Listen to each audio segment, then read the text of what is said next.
Imagine waking up one morning and realizing the number you've been chasing for years might be completely wrong, not slightly off, fundamentally wrong. What if the life you're working yourself into exhaustion for doesn't require the millions you think it does? What if the finish line keeps moving, not because you're failing, but because no one ever taught you where it actually is? This video starts with a dangerous idea.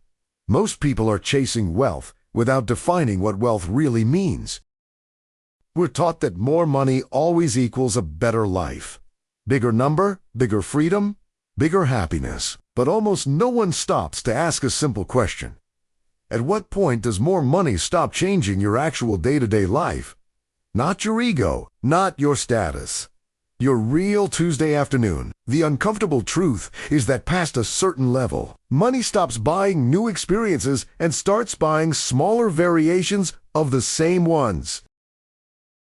Here's why this matters. If you don't know where enough is, you will never feel safe. You can hit one goal, then immediately fill behind again. I've seen people with seven-figure portfolios panic over retirement. I've seen others with far less sleep peacefully at night. The difference wasn't income. It wasn't intelligence. It was clarity. One group knew their number. The other was chasing a ghost. The finance world doesn't like this conversation because fear is profitable. Anxiety keeps people working longer, saving more than they need, and delaying life. When someone tells you that retiring comfortably requires an enormous number, ask yourself, based on what lifestyle? What spending? What reality? Most numbers you hear online aren't math. They're emotional insurance policies designed to sound safe. So today, we're going to flip the script. Instead of asking how much money do I need, we're asking a better question. What kind of life do I actually want to live? Then we'll work backward using real data, real spending patterns, and real human behavior. Not fantasy budgets, not internet flexing, just numbers tied to reality and choices tied to sanity. Think of wealth like a ladder, not a finish line. The first steps change everything: security, sleep, options. But eventually, the ladder stops leading anywhere meaningful. You're still climbing, but the view doesn't improve. The mistake most people make is assuming the ladder is infinite. It isn't. And once you know where it ends for you, life becomes dramatically lighter. By the end of this video, you'll understand why people with tens of millions often live surprisingly normal lives, why chasing a bigger number rarely brings peace, and how defining enough can give you freedom long before you become rich.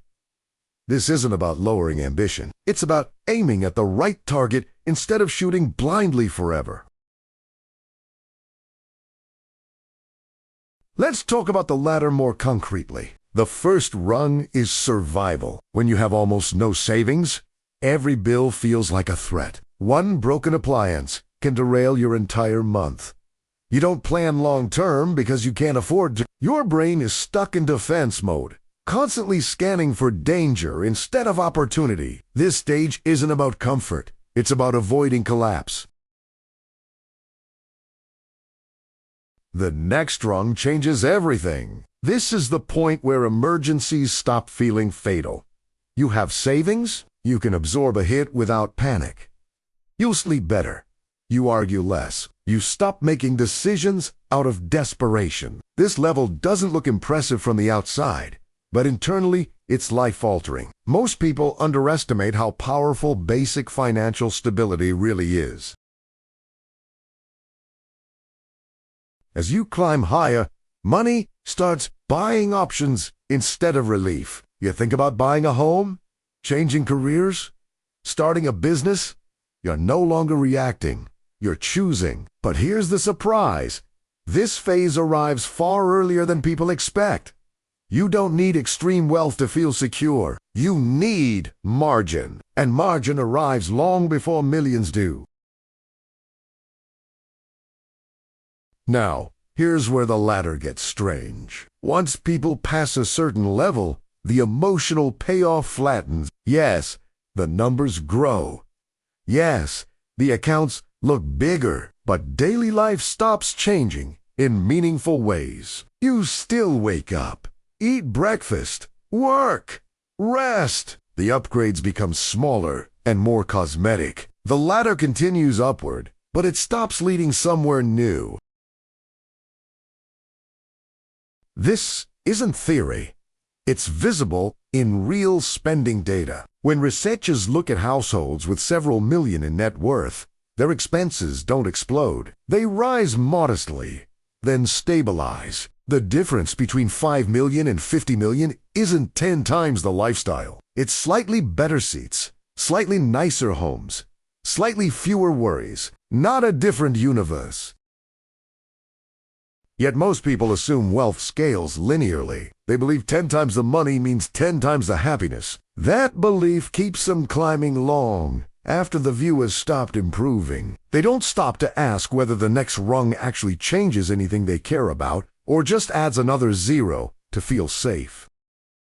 Understanding this is dangerous in the best way, because once you see where the ladder stops mattering, you can step off. You can redirect energy from chasing a number to designing a life. And that shift from accumulation to intention is where real wealth actually begins.